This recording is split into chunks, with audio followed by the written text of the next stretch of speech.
Today we are going to review all about the lessons that we have covered so far. It's all about the lesson from lesson 1 up to lesson 6, and because this is the second lesson. So today we are going to see the importance of all we have covered so far, which means all we have covered from lesson 1 up to lesson 6. All we are studying them so that they can help us to predict the formula of a chemical compound. So this is a general knowledge. You have to know it. After studying all the previous lessons, you will be able to predict the formula of a chemical compound. So a formula, it is a combination of the symbols of atoms, but in targeting the formation of a compound. You make sure you combine two atoms to give a product. If you cannot give a product, it means that formula it is not in existence, or it is not real, which means there are some formulas that you can imagine, and when you try to do the experiment, they give nothing, which means they don't react. For example, I told you that if you take like a metal plus a metal, sometimes they don't react, especially under some conditions. Some metals they can react with others under condition, especially alkali metals, those in family 1 and family 3, like aluminum and sodium, they can react, especially when it is hot. When it is in a condition of hotness, aluminum can react with sodium. But generally, we don't say that the metals they react with metals, even if it is possible that they can react, especially when it is hot. But we normally say that some, like a non-metal and another non-metal, they cannot combine to make a compound. For example, you take like a chlorine, it is a non-metal, and you combine it with maybe fluorine. Sometimes we don't believe that they can have a compound, or they can make a product. But we always think as the beginners of chemistry, especially when you are in this step of predicting the formulas. When we are predicting the formulas here, we first base as the beginners. We first base on combining two ions, maybe negative ion, anion, and a cation. So those are the combination which give the ionic compound. So for this lesson, we will learn about the chemical bonding, because when you take one atom plus another atom, there is a type or a kind of bond or a kind of connection to one another, and it has its name. So the scientists or chemists, they tried to identify the difference between the bonds between two molecules, two compounds, combine the chemical together. They have the names. So I can give you some simple examples, especially as the beginners. We started like ionic bonding. I can give you an example. Ionic bonding. And also we can have the covalent bonding.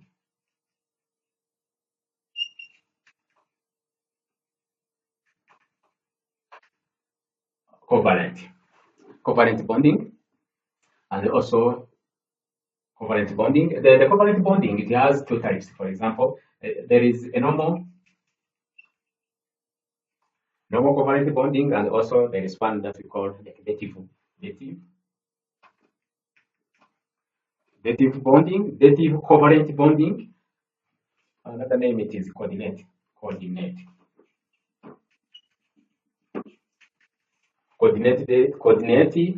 bonding. But to say dative or coordinate bonding is the same. You can say coordinate covalent bonding and normal covalent bonding. There are two types. So there are many types of bonding, or many types of connection between two atoms where during the chemical combination. We can even have hydrogen bonding, for example.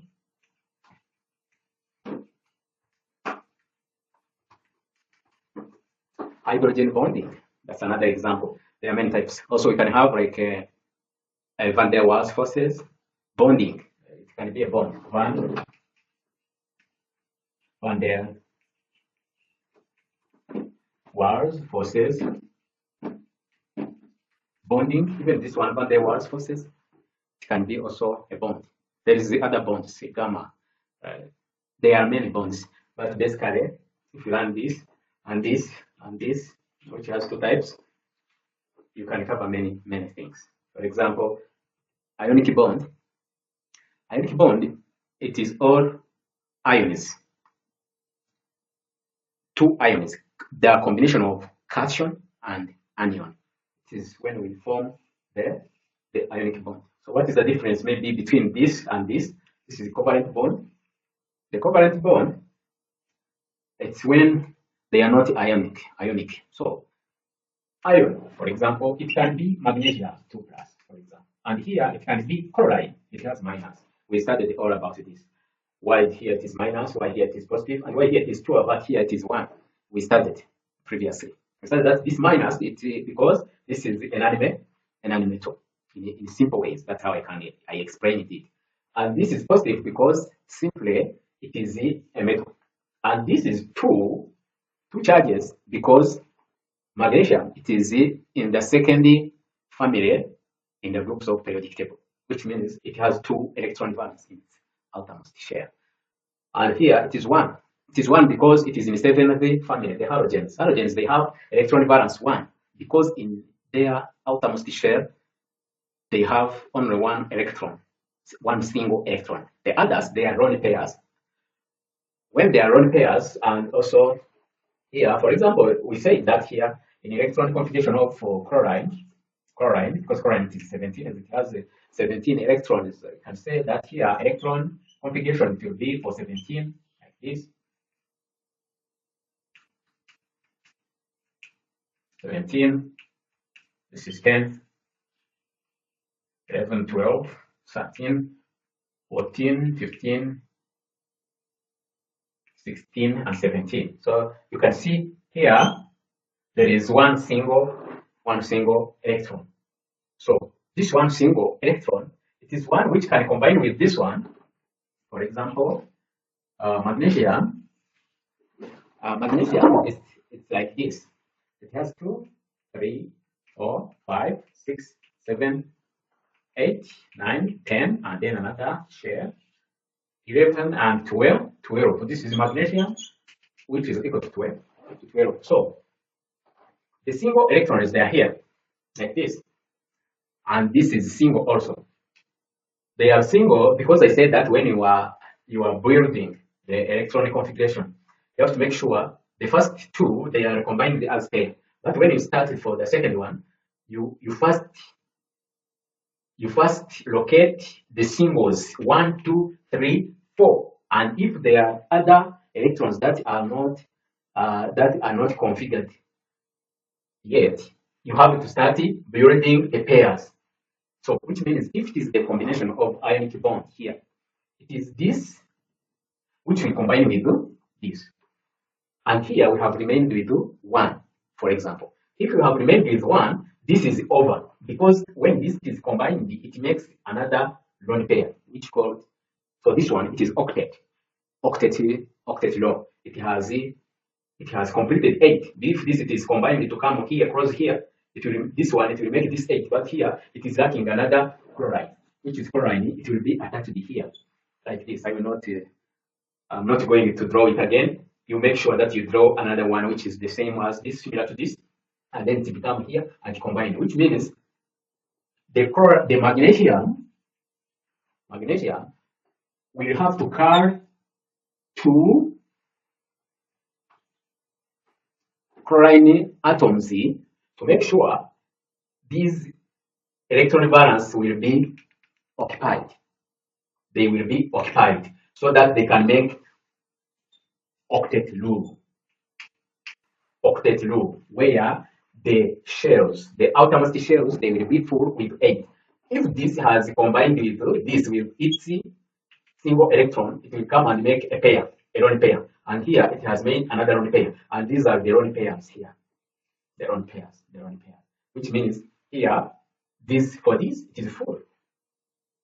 And this one also it is full. Here also they are chlorine, which has made an octet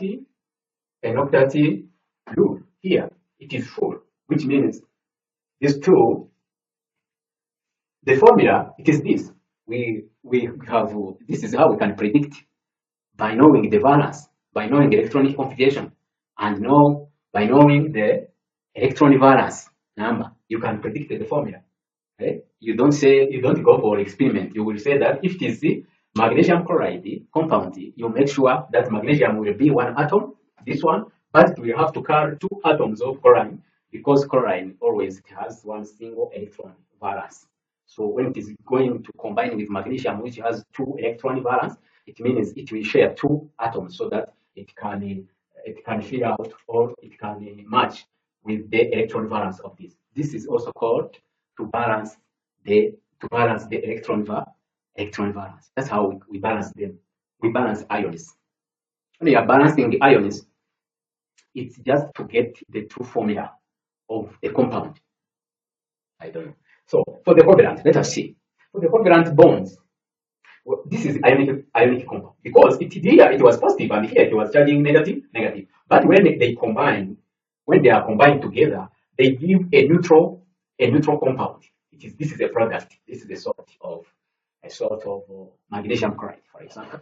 So magnesium chloride, it is neutral. It has no valence. The valence is zero because it has these two ions. They have used up their electron valence by combining them together to make these pairs, these lone pairs. So means this is neutral. It doesn't have any valence. So the prediction for the ionic compounds, it is very easy if you have understood the previous lessons. Let me give you some simple explanation about the covalent bond, how we can know the covalent bond. But we will learn this in next year. And next lesson 8, where I will teach you about the types of the bond, the types of chemical bonding. So here, covalent bond, the difference between this and this is that the covalent bond, it will not use the ions, but it will use lone pairs initially. By the first time, it will use these lone pairs. For example, here, if it is a ionic compound, this one cannot react. But if this takes action and react, it means it will split here first. When it is splitting, it will create what I can call like ions, but we don't call them ions. We will not call them ions, but we can call it like I don't know if it is like a polar. You can say the polar, but it is polarized. When it is polarizing here, it makes them to be like to behave as ions because it creates some positivity and negativity among these lone pairs. So the simple difference at the beginner is that these ionic bonding types, they are all about the combination of cations and anions. So and then here it is covalent bond. It is all about the combination or the chemical combination where the double or lone pairs they are involved. When lone pairs are involving in the chemical bonding, we call them the covalent bond. There is normal and dative bonding. We shall see the difference between these two. Just you can see those are the highlights of how we can predict the formula of chemical bonding. Ionic bonding in this revision, it is a good example of how you can know how to predict, because even when you go in covalent bondings also, you will use the knowledge that we have learned here, how to predict the formula of ionic compounds. So let me see. So let me give you some other example. What about if I give you one example? If they give you like here, if they give you like sodium, then plus oxygen, and they ask you the product, for example. So how can you predict the formula between sodium and oxygen when they are combined? So Can you predict here? Can you try to predict? Can you try? Which method can you use to predict the formula of this? Think about this as the beginner. Think about all we have covered so far, and then tell me the formula of the compound. Hmm? This is the chemical equation here. I think this is the chemical equation where here we call them reactants. And here we call them products. It is here we found the compounds. We can say compounds. So compounds and products, they may have the same or the similar meaning, but here also it can be, even in the reactants, they can be the compound plus the compound to produce new products, like here. So compound also, it can involve in reaction where it can become a reactant, and then they combine it to produce a new product. So the good name is to say they are products here. But what we are studying here is how to predict the formula of a chemical formula, a chemical compound. Then this is sodium plus oxygen. What is the answer? Can you predict? Can you try? Can you try here? Another thing. When we write oxygen, we call them the atom. It is the atom or the atomic type. The atomic type of elements. The atomic or the atomic type of elements, they are those atoms which are natural or which are found in nature when they are combined together always. Oxygen, you cannot find oxygen in nature when it is single like this. But for the metals, for example, for the metals you can find them. Sodium, it is always single when it is found in the nature. It is always single. So which means it is the opposite of the atomic type of elements. Here it is monatomic type of elements. Monatomic type of elements, which means they can be single in nature when they are found in nature. If they say maybe, like maybe this rock, it has sodium. They can find sodium when it is alone, when it is single. But when it is oxygen, they say when you are cooking or when you are boiling water and it starts to evaporate, oxygen, it moves two like this. Oxygen, two, oxygen, two, and so on. So which means these ones, they are always combined together. It is not easy to dismantle or to separate oxygen and oxygen. It is possible, but it needs more energy or ionization energy, which is not existing in nature or in room temperature. For example, if the water it is evaporating, here there is no condition around the atmosphere after boiling. There is no condition which can separate oxygen and the oxygen there. But when it is reacting and there is a compound needs one oxygen, it can be possible. So when oxygen it is going to be combined with oxygen, when sodium it is going to be combined with oxygen, the sodium it is very violent. When it is reacting, it produces heat, too much heat. So it can separate oxygen too. This one, you will see it. It can separate this. It can separate oxygen. But let us continue. We shall see this in the next lessons when we are discussing about the combination, the effect of heat, or the combination of the effect of temperature. Generally, even coldness can have some effects when you are reacting. So that's why when you are doing the experiment, you have to make sure you run the cautions, because you can take sodium and you think like even if you add water, there is no problem. You can add water and experience too much heat, for example, and cause problems. You can cause problems. There are some materials that you cannot use to mix products with sodium. For example, aluminum cans or aluminum containers. You cannot use aluminum containers when you are going to do experiment. Contains sodium atoms. It will destroy that because it will react with that container, and finally you will see the violence of sodium. So here, as we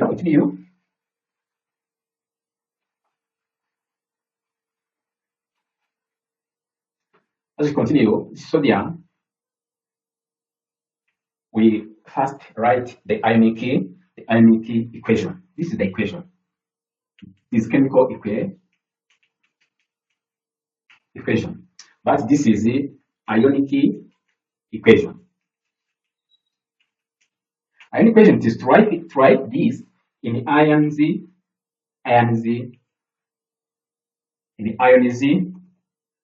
formula. Then oxygen is always have 2 minus. I will not repeat why we put 2 minus because we covered it in the previous lessons. So here, this is in a simple way.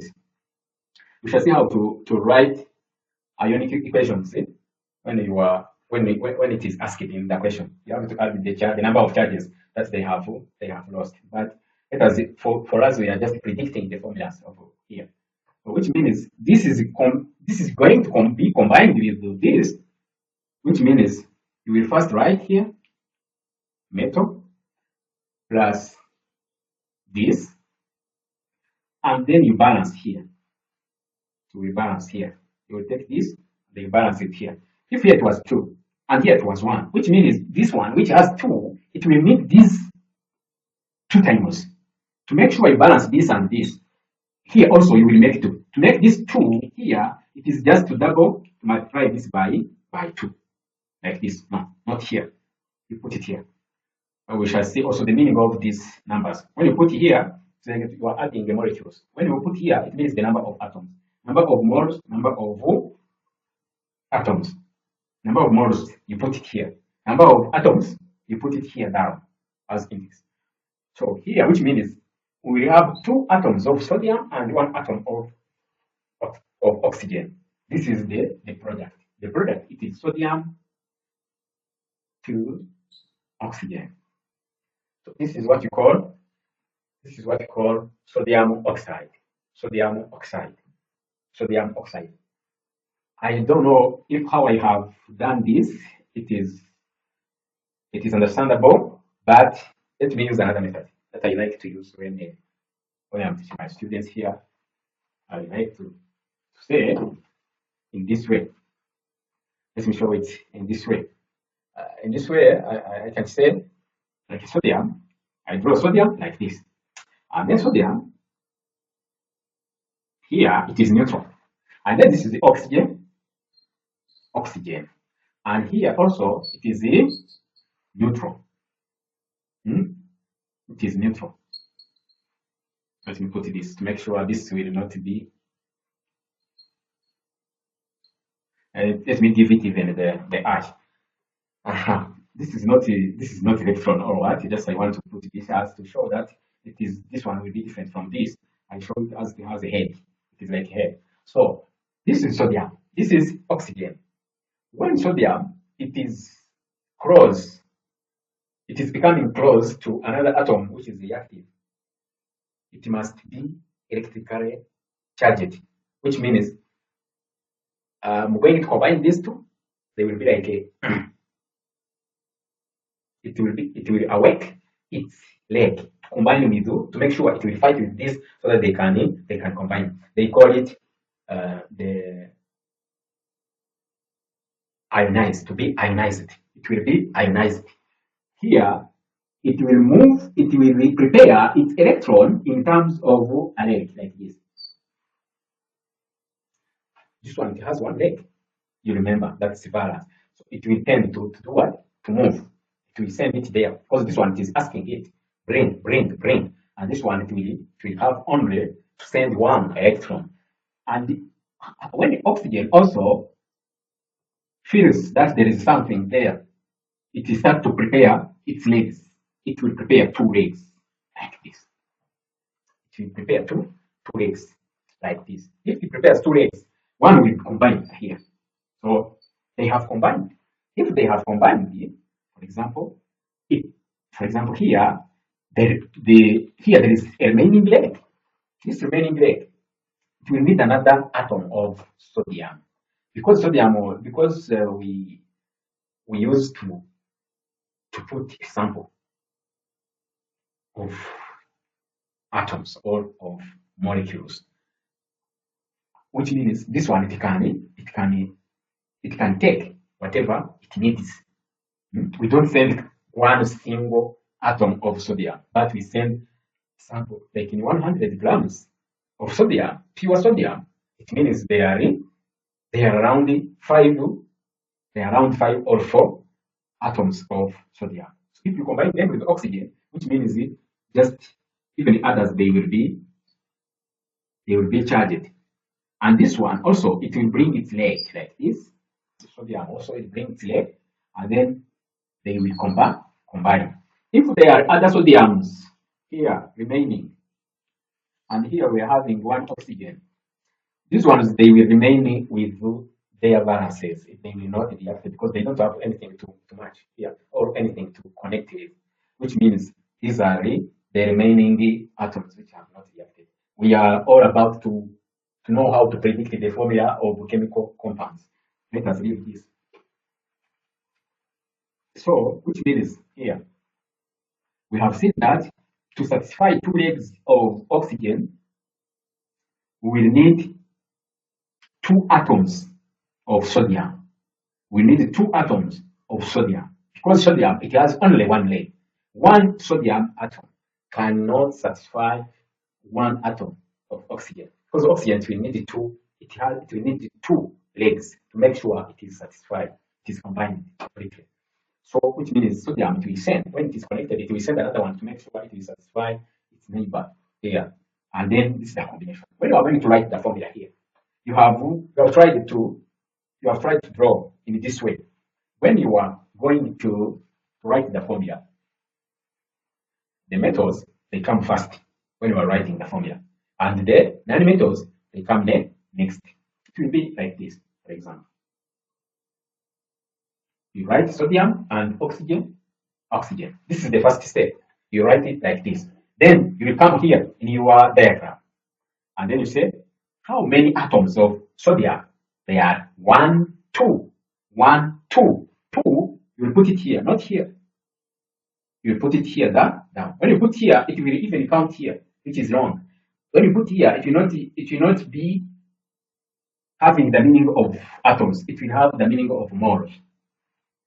So then I have finished to count the number of atoms of sodium. There are 2.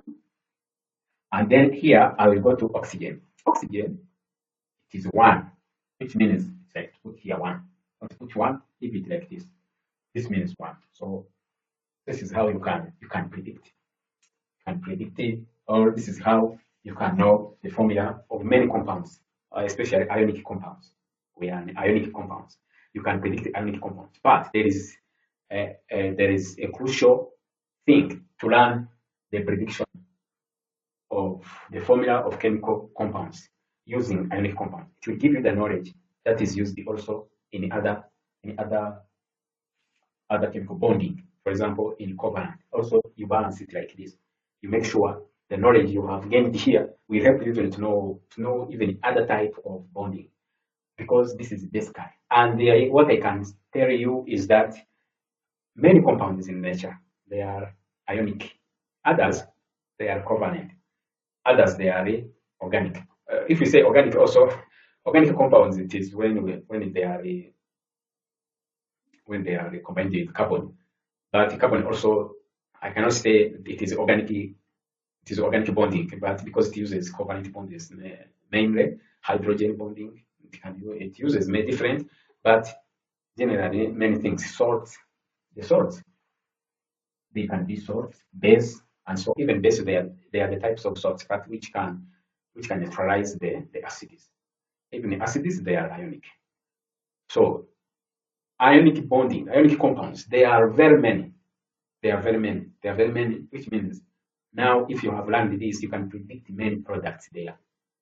You can predict many products and you predict them in accurate way. You can predict them accurately. So let me give you some other example. Number two, example two.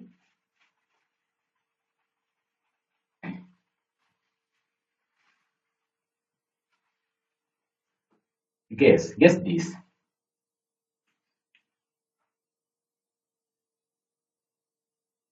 Aluminium plus aluminium plus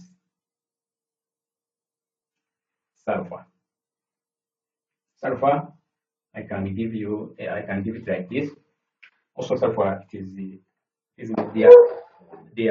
atomic, but sometimes it can behave as monatomic. But generally, they are the atomic. The atomic, all nanometals, they are the atomic types of elements. For example, even fluoride, it is the atomic. You don't write fluoride like this. For example, when it is alone. And also hydrogen, it is the atomic. You write to see this. It doesn't mean all in advanced things. It's just about the nature of this, their nature. So you have to memorize them. There is no formula of finding if an atom it is the atomic or monatomic. It's their nature. You have to learn them as they are. Halogens, all halogens, fluoride, chloride, bromine, iodine. So all of them they are just the atomic or the atomic types of elements. So and then if you say like metals, first family, alkali metals, all of them they are monatomic. The third one, the second one, those alkaline metals also they are monatomic. Even the third one, the boron, the boron aluminium, also they are atomic. So all metals generally they are monatomic, except a transition metal called mercury. Mercury can combine two, can have two, and when it is like this, it has 2 plus. So we shall see. It's not far because we have to learn about these ions when we are naming, when we are learning how to name these compounds. We are just writing them like this, but we are going to learn how to name them, how to know their names. So we shall see this also. Here. So can you predict this? Can you predict this? So aluminium, let us use this that method. Like aluminium, it is like this. Aluminium it is inside the family, and it is a metal. It will have positive first. It will have the positive charge. And sulfur, it is a non-metal. It will have negative charge. Sulfur, it is in the oxygen family, or what they call the chalcogen family, or oxygen family. So aluminium, it will have 3 legs, which are positive, 3 legs. But sulfur, it will have 2, they are negative, which means this leg will go to combine with this. Let me first fill this, and this one will come and combine with this. Aluminium has remained with 1 leg, which is demanding another connection, another bond. You have to create another atom of sulfur.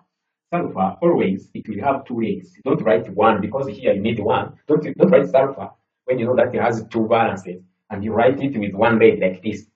And write it with 1 leg like this. Don't do this. Don't do this. To make sure you write it with all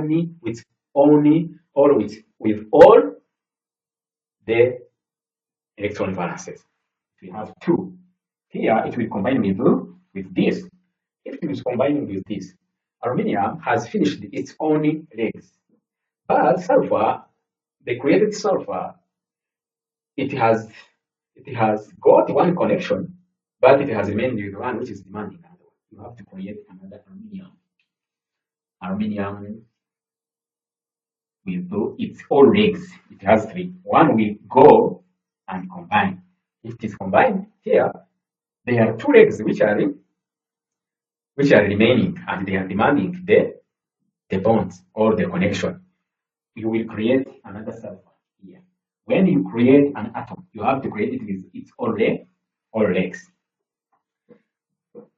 This leg will come and be combined with this, and this one will come and be combined with this. Now there is no remaining leg, which means this compound is neutral. No ion remaining. It is neutral, which means the reaction has completed. It means the reaction has completed completely because no leg remaining without bond or without a connection. It means the reaction has completed. If there are other remaining, like aluminum only, they will not be reacting. They will be residues. They will remain as waste. So because if aluminum it was in abundance, and this one we are having 3 atoms of sulfur, and you put these 3 atoms in abundance of aluminum, maybe the aluminiums they are here, they are many.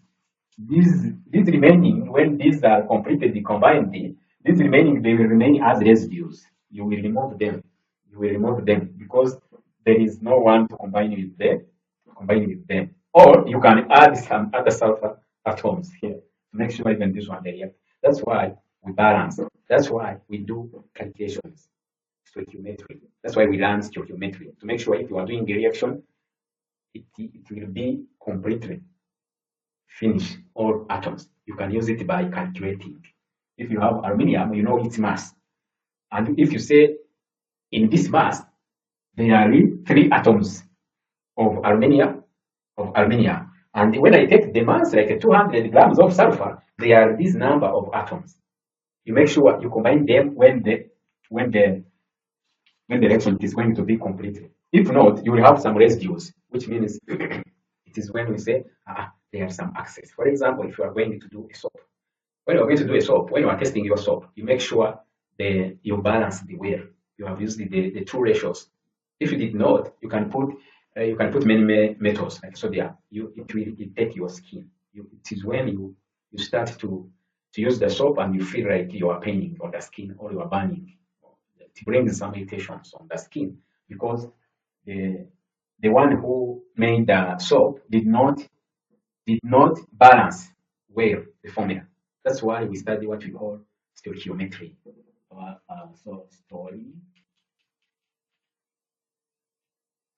Stoichiometry. Stoichiometry is like a branch also. I don't know if we say it's a branch. It's a branch of chemistry, but which learns how to balance, how to use ratios and accurately. We use accuracy. We use this method of stoichiometry. So this is it. How we predict this. We will be learning as we advance. We will reach there. We are just the beginners. But I know that so far we are growing this is the 7th lesson. So here we are going to write this is aluminium, and we have the sulfur like this. If you add sulfur and the aluminium, we start with aluminium.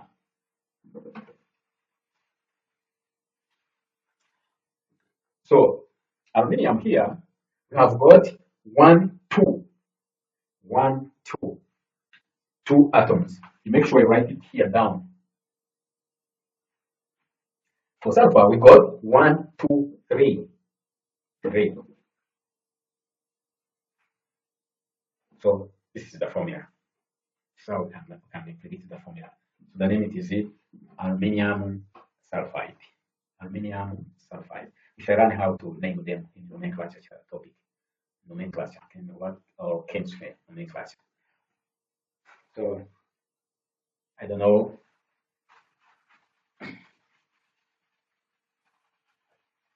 If you have understood how to predict this, I'm going to review some exercise, and you should answer them in the comment, for example. You can put them in the comment when you are here on this channel of YouTube.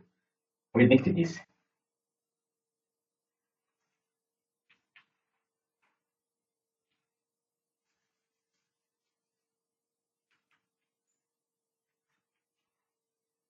And predict this. And this.